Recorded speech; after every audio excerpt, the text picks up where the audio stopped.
Muy buenos días a todos. Estamos dando inicio al comité de GSC correspondiente al 9 de diciembre de 2019. Calendario económico, tuvimos esta madrugada cifras de exportaciones, importaciones y superávit de la balanza comercial para China. Las exportaciones se contrajeron 1.1%, el mercado esperaba expansión del 0.8%. Debido a esto y también pues a un crecimiento de importaciones en vez de contracción, tuvimos una cifra inferior de superávit comercial, o el superávit comercial chino descendió desde los 42.8 billones hacia los 38.7. Sigue siendo un superávit alto, pero pues digamos que se moderó y esa es la gran noticia, la noticia importante del mes de noviembre.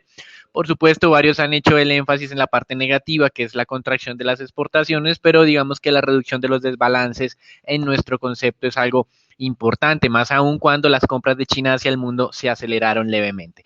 Con respecto a Asia, también en Japón, cifras de tercer trimestre, la revisión de este crecimiento fue muy positiva, pasando del 0.2 al 1.8%, el mercado esperaba 0.6. Esto es relevante teniendo en cuenta que había generado un poco de incertidumbre y de aversión al riesgo ese bajo dato que se había calculado preliminarmente. El día de hoy, balanza comercial de Alemania aumentó, sus exportaciones se dinamizaron, las importaciones no cayeron y de esta manera pues probablemente Alemania ahora continúe generando atención por parte del presidente de los Estados Unidos para un eventual incremento de aranceles más adelante. Con respecto a las noticias adicionales que se han dado a conocer el día de hoy, también tuvimos las cifras de confianza de los inversionistas en Europa. Este indicador superó las expectativas, alcanzando los 0.7 cuando el mercado esperaba una lectura de menos 5.3. Es un rebote importante, generando pues una de las lecturas más altas durante el 2019. Recuerden que el peor momento en apariencia para Europa pudo haber sido el tercer trimestre del año y que estamos esperando señales de rebote para este último trimestre y esperar un 2020 un poco mejor. Este indicador de confianza en los inversionistas podría estar generando como esas expectativas o consolidando de alguna manera esta aceleración anticipada para el 2020. Y en América Latina lo más relevante fue el estancamiento de la inflación en México, lo cual mantiene la puerta abierta para mayores recortes de tasas de interés por parte del Banco Central de México. Inflación muy cerca del 3%, fue del 2.97%, y pues de alguna manera con una tasa superior al 7% tasa de referencia, obviamente hay amplio espacio. La jornada cerraría con los indicadores de inflación en China. Recuerden que han estado anormalmente influenciados por los precios de la carne de cerdo, 100% de inflación en carne de cerdo, que me generó inflación de 2 dígitos en la inflación de alimentos y por ende la inflación total pues estaría acelerándose del 3.8 al 4.3. Cuando yo le quito estos elementos de los alimentos, la inflación en China está por debajo del 2%, que es uno de los motivos de preocupación en términos generales sobre actividad económica. El día de hoy, mercados accionarios están registrando leves descensos. Europa como un todo cae el 0.21%, los futuros en Estados Unidos descienden 0.1% más o menos.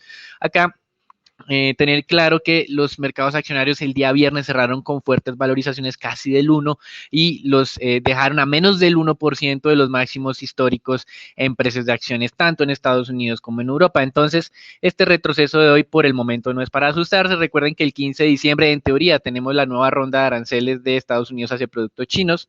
Ya en octubre se postergó una ronda de aranceles, probablemente, como creen algunos, los avances en las negociaciones comerciales entre ambos países podría ser que se postergue o eventualmente se elimine completamente este riesgo, pero pues es mejor ser precavido. Con respecto a la cifra de exportaciones de China, si bien es cierto, frente al mundo cayeron 1.1%, frente a Estados Unidos cayeron 23%. La buena noticia para China entonces es que de alguna manera han logrado sustituir lo que no están vendiendo a Estados Unidos con otros mercados. No ha sido suficiente, esto es normal, Estados Unidos es el mercado más grande del mundo, pero desde nuestro punto de vista han sido muy eficientes en estos ajustes. Y con respecto al proceso de destitución del presidente de los Estados Unidos, la Cámara de Representantes de los Estados Unidos, dominada por los demócratas, probablemente realice esa votación antes del 20 de diciembre, para lo cual se necesita que los demócratas ya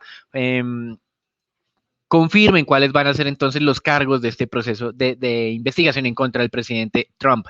Con respecto a las monedas, hoy tenemos una jornada con comportamientos mixtos. De todas maneras, recordemos que el dólar ha venido perdiendo valor durante las últimas 6 jornadas o 7 jornadas frente a las monedas de reserva. Hoy algo de rebote muy leve. Y frente a las monedas de América Latina, que durante todo el mes de noviembre el dólar se fortaleció cerca del 3.75%, durante lo corrido de diciembre se ha logrado compensar un poco más de la mitad de esta pérdida. Las monedas de América Latina, de acuerdo a algunas mediciones que realizamos hace unos momentos, se han ganado en promedio el 2% durante el mes de diciembre. Recuerden, perdieron casi 4%, un poco menos de eso, y en noviembre y en lo corrido de diciembre han recuperado 2%. Es decir, que a pesar de estos avances, todavía están más débiles frente a lo que tuvimos para octubre 2019. Y hoy la libra esterlina se está valorizando. Recuerden la inminencia de las elecciones que se vienen parlamentarias el próximo 12 de diciembre, donde se espera que el partido del primer ministro Boris Johnson recupere la mayoría suficiente para legislar de manera independiente sin necesidad de hacer ningún tipo de acuerdo con otro partido, y por eso hoy tenemos la libra esterlina nuevamente en los máximos del 2019, una tasa del 1.31,5 aproximadamente. Con respecto al precio del WTI, vemos hoy retrocesos, pero estos retrocesos son muy leves. Estábamos viendo que estaban en promedio cerca del 0.7%, 1% hace algunos momentos. La cotización del WTI está en los 58.50, la del Brent en los 63.4. Si uno hiciera pues una medición del comportamiento de los últimos 3 meses, lo que nos damos cuenta es que el precio del petróleo mantiene esa tendencia alcista marcada al cierre del mes de noviembre. Está en un canal lateral de negociación, rango que va desde el 50 al 60, es decir, nos estamos acercando a los 60. Para tener un rally aún más largo en temas de petróleo necesitamos no solo romper, sino confirmar esa ruptura. La única vez que hicimos una ruptura en ese nivel reciente fue cuando Arabia Saudita sufrió esos ataques por parte, entre comillas, de Irán, algo que no fue reconocido oficialmente por este segundo país. Así que desde el punto de vista de petróleo, seguimos con esa señal alcista, con mucho riesgo, obviamente porque los fundamentales no lucen muy fuertes. Goldman Sachs, de alguna manera, en su revisión de pronósticos de corto plazo, reconoce eso. Incrementó esos pronósticos. Para el caso del WTI, tiene 58.50, que no es una gran noticia, es donde estamos actualmente. Y para el caso del Brent, un objetivo de 63, que pues básicamente es algo por debajo de lo que se está negociando actualmente. Pero a largo plazo, tanto WTI como Brent, para el caso de Goldman Sachs, estarían más abajo, estarían en niveles del 50 y de los 55 respectivamente, y esto hay que tenerlo claro.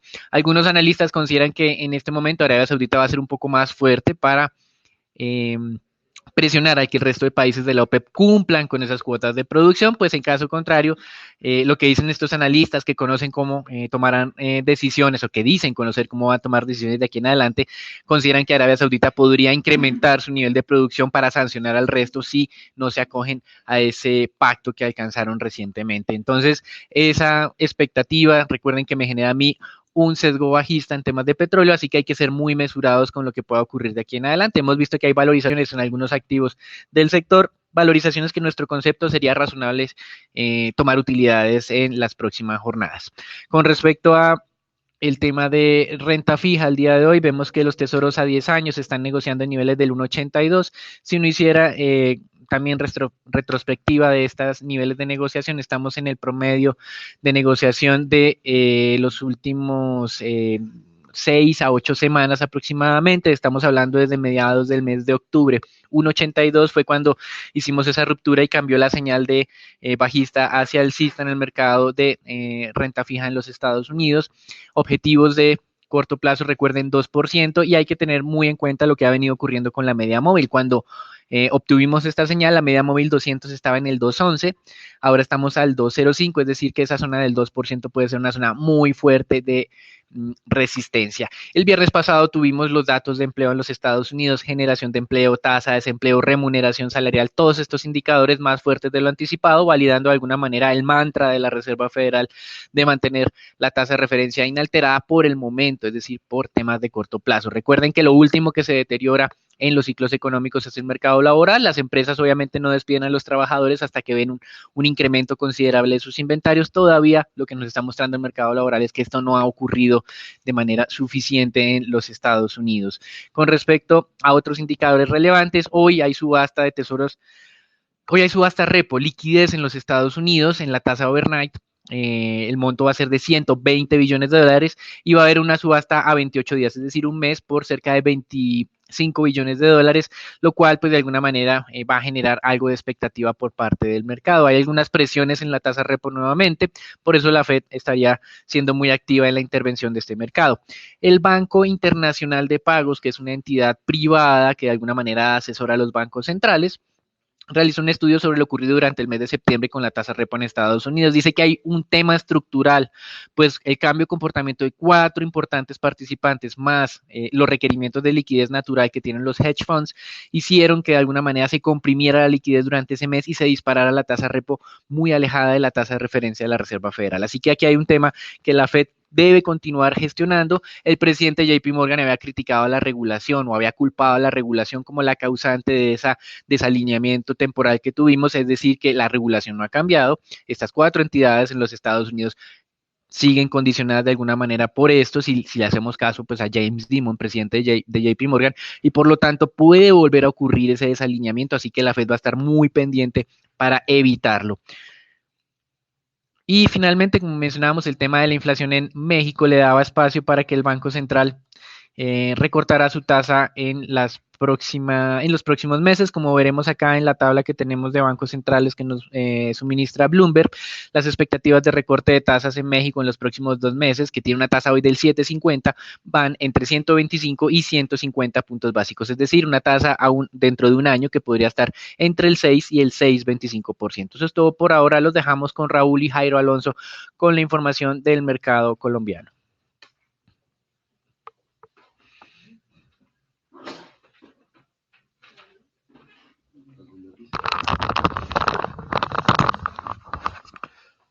José Daniel, por el lado del mercado accionario local, la jornada del día viernes, el índice Colcap mostró un leve descanso de esta recuperación, sin embargo cerró cerca de los 1.611 puntos. Según el indicador técnico, el índice colombiano dio cambio de tendencia, sin embargo, no ha confirmado que se mantiene todavía que la tendencia es alcista, pero no ha confirmado con esta confirmación de tendencia luego de la semana de protestas. A su vez, se puede observar un creciente apetito por las compañías del sector financiero, de lo negociado desde el día viernes, 193.000 millones de pesos, cerca de 100.000 millones de pesos aproximadamente fueron en compañías del sector financiero, donde la acción más negociada fue Preferencial Aval, con 52.000 millones de pesos negociados. Seguido de la vivienda y después de Bancolombia. La acción más valorizada fue Avianca con 2,5% y la mayor desvalorizada fue Éxito con un 2,8%. El día de hoy consideramos que el mercado local se podría mantener relativamente estable. Hay que monitorear principalmente cómo se lleva a cabo la dinámica de los volúmenes en la presente semana, ya que consideramos que podría ser la última semana con volúmenes relativamente moderados, teniendo en cuenta la temporada decembrina en Colombia y en el mundo. A su vez, por el lado de las recomendaciones en Celsia, Preferencial Grupo Sura y Cemex se valorizaron, mientras que Grupo Argos Ordinaria como Preferencial y Grupo Sura Ordinaria retrocedieron levemente. Como tal, no hay cambio desde el punto de vista estructural por el lado de las recomendaciones. Mantenemos como tal el optimismo en cada una de estas. A su vez, estamos monitoreando una posible recomendación en ISA, sin embargo, estamos a la espera de mayor información por parte de PM de la segunda fase de la venta. Desde el punto de vista, por el lado de noticias, tenemos una noticia de Cementos Argos, la cual la compañía anunció que en el marco de su plan de desinversión realizarán realizó la venta de 28 plantas de concreto en Arkansas, Virginia, Carolina del Sur y Georgia a una compañía que se llama CRM Concrete, por un valor de 95 millones de dólares. Como tal, esto va muy en línea con la estrategia de la compañía de las inversiones de activos no estratégicos, sacar principalmente que esto podría disminuir los niveles de apalancamiento, que es la principal preocupación sobre la especie en el corto plazo. A su vez, muy en línea con eso, la compañía mencionó que esta venta es justamente para disminuir los niveles de apalancamiento. Y a su vez, Cemex recibió por parte de Cemex Latam Holdings, recibió por parte de Cemex SAP, unos dividendos a favor por una suma de 28 millones de dólares, donde la cantidad mencionada ha sido reconocida y pagada a Cemex Colombia por concepto de las utilidades generadas por Lomas del Tempisque. A su vez, Canacol informó la participación del operador al 100% de tres nuevos bloques de exploración de gas natural convencional en la reciente subasta en las áreas Ciclo 2, lo cual seguirá manteniendo la buena dinámica sobre la compañía canadiense. Desde el punto de vista técnico tenemos la acción de Ecopetrol, la cual se mantiene un sólido comportamiento, se mantiene cerca de los 3.300 pesos. Sin embargo, como tal, esto ha sido muy soportado principalmente por la recuperación de los precios del crudo. El precio en referencia al WTI ha mantenido como tal un sólido comportamiento, a pesar de que el día de hoy se está valorizando levemente, mantiene la referencia a los $58. Consideramos que en la medida que esos niveles se mantengan y se aproximen cada vez más y se confirme el dividendo extraordinario, consideramos que la especie podría descontar estos 89 pesos por dividendo y se podría acercar a los 3.400 pesos. Sin embargo, consideramos que desde el punto de vista fundamental no hay mayores detonantes para que la especie muestre mayores valorizaciones en corto plazo. Y finalmente tenemos la acción de preferencial Aval, la cual fue la más negociada el día viernes, un poco más de 50.000 millones de pesos. Esta ha mantenido un sólido comportamiento, se mantiene sobre los 1.400 pesos a pesar de las leves desvalorizaciones del día viernes. Consideramos que los fundamentales sobre la especie se mantienen positivos. El siguiente nivel a probar sería el máximo registrado del año sobre los 1.440 pesos. Consideramos que en la medida que se mantenga la buena dinámica del sector financiero, este nivel lo podría vulnerar y podría acercarse a sus máximos históricos. Sin embargo, cabe recordar dos ruidos principalmente sobre las compañías del sector financiero, principalmente preferencial Aval. Uno, tenemos en caso de que se apruebe la sobretasa del sector financiero en la reforma tributaria, esto podría limitar esas valorizaciones. Y por otra parte, cabe recordar que para el 4T19 se esperan mayores provisiones por el lado de Ruta del Sol 2, ya que no lograron, no han hecho la provisión total de ese rubro. Eso fue todo desde el punto de vista accionario y los dejamos con dólar con Daniel.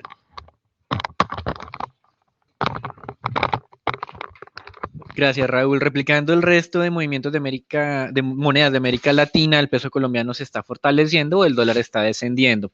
El viernes pasado se registró una acelerada caída del dólar, cerrando en 3.425. Hoy estamos abriendo muy cerca de los 3.425 pesos por debajo del cierre del día viernes y con extensión en esos movimientos a la baja. Técnicamente lo que ustedes pueden ver es que desde el viernes pasado señal bajista, hoy se estaría confirmando, siguiente objetivo sería hacia los 3.400, viernes pasado teníamos el 3.430 como zona de largo, stop 3.400, es decir, mantenemos esa zona del 3.400 como una zona que eventualmente podría acelerar de alguna manera los descensos. ¿Qué ha facilitado esto? Que el tema de protestas sociales pues no han tenido el escalamiento violento que tuvieron al comienzo y de alguna manera esto ha relajado un poco a los inversionistas, ha dado algo de tiempo para que, digamos, se asimile el alcance de las mismas, pero de todas maneras recuerden que el gobierno está tomando decisiones contrarios a los 13 puntos que le solicitaron. Uno, pues obviamente el tema de la reforma tributaria, el gobierno está avanzando en esto, ya la Cámara pues hizo la votación en plenaria de esa reforma tributaria que pues en ausencia de ella pues generaría sin duda un poco de dudas por parte de los inversionistas extranjeros, más desde el punto de vista de la estabilidad legal.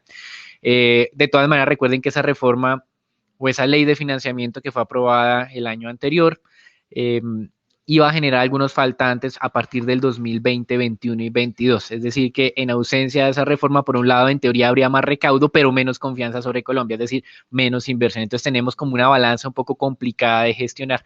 Lo otro va a ser esta negociación del salario mínimo, con niveles de inflación del 4% y con lo que nos mencionaba Daniela la semana pasada de un nivel de productividad que no es muy diferente del 0%, pues obviamente todos los sindicatos se estaban oponiendo y pueden hacer ruido adicional. Aquí recuerden que el sindicato un poco más beligerante, digámoslo así, un poco más fuerte es la CUT y obviamente pues estos sindicatos piden incrementos salariales más altos. Aquí hay que hacer nuevamente un balance entre lo que es un incremento salarial que sea bueno para los trabajadores, que ponga en riesgo durante todo el año 2020 la generación de empleo, algo que ya nos pasó en el 2019. Hicimos un incremento salarial por fuera de los estándares técnicos, entendiendo por supuesto que el salario mínimo no alcanza para muchas cosas, pero que desde el punto de vista de las empresas los incrementos de costos pues han sido más altos de lo que ellos de alguna manera podrían soportar manteniendo su misma planta de personal.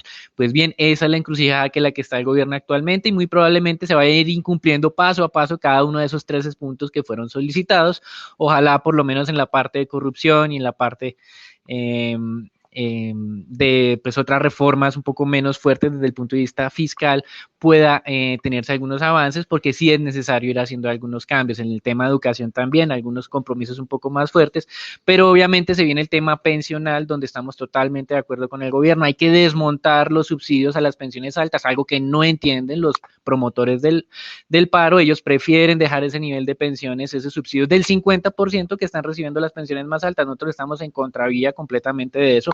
A las personas de alguna manera de altos ingresos se les está regalando el 50% de la pensión cuando van por el régimen público. Por eso hay que hacer los ajustes y esto es algo que es difícil explicarle a muchos promotores del paro, que hay que entrar como a negociar estas cosas, que son las cosas fáciles para de alguna manera ponerse de acuerdo, no han sido por lo menos escuchadas por parte de la contraparte, y al igual que en Francia, todos creen que el cambio del régimen que quiere hacer el gobierno es para eliminar el régimen público. Un ejemplo de lo que tenemos en las protestas en Francia, que no son tan amplias como en el 95, tiene que ver con que hay 42 regímenes públicos, unos con algunas gabelas muy bonitas, como en el tema de los transportistas o los que manejan trenes, que se pueden jubilar a los 50 años, cuando hay otros trabajadores públicos que tienen unos regímenes un poco más normales. Lo que quiere el gobierno de alguna manera es homogenizar el régimen público, y allá pues obviamente los que tienen ventajas no les gusta. Aquí en este momento la caída de la reforma pensional entonces está beneficiando principalmente a las personas de altos ingresos o de pensiones altas más adelante.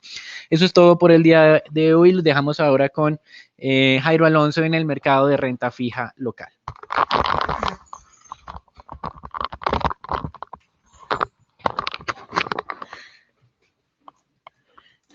Gracias, Daniel. Recordamos nuestra recomendación sobre títulos de deuda corporativa para plazos entre el 2022 hasta el 2024, 2025. Favorecemos títulos con tasa fija, mientras que en el corto plazo favorecemos títulos indexados a IBR con opción de diversificación en títulos IPC. Por el lado de los cierres de las tasas de negociación, el día viernes se siguen viendo desvalorizaciones en los títulos de deuda corporativa, mientras que los títulos TES-VR presentaron valorizaciones, donde se valorizaron más en la parte media de la curva, en cerca de 2 puntos básicos, mientras los que más se desvalorizaron siguen siendo los títulos IBR a plazos de un año en 32 puntos básicos.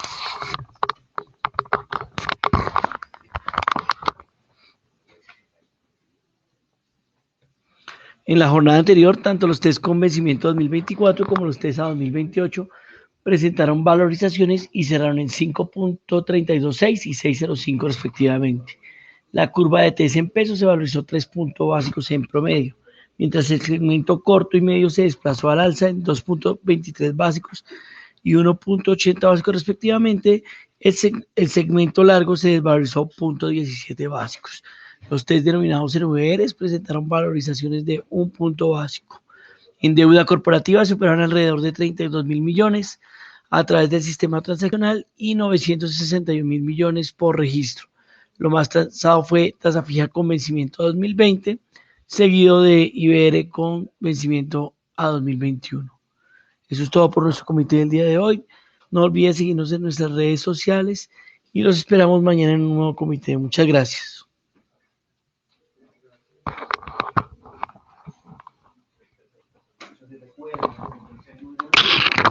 Precio del petróleo ha venido subiendo, pero como dicen muchos, no tienen muchas garantías de que esto pueda ser sostenible.